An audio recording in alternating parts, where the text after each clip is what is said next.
ام المؤمنین سیدہ عائشہ رضی اللہ عنہا سے روایت ہے کہ وہ بیان کرتی ہیں کہ ایک رات میں نے نماز عشاء کے بعد رسول اللہ صلی اللہ علیہ وآلہ وسلم کی خدمت میں دیر سے حاضر ہوئی۔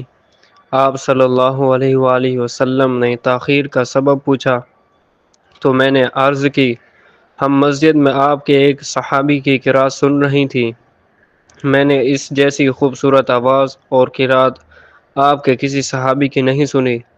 آپ صلی اللہ علیہ وآلہ وسلم مسجد میں تشریف لے گئے، میں بھی آپ کے ہمراہ گئی اور جا کر اس صحابی کی تلاوت سنی۔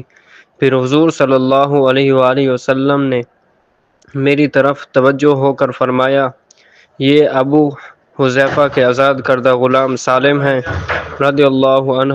اللہ تعالیٰ کا شکر ہے جس نے میری امت میں ایسے قاری کو پیدا کیا۔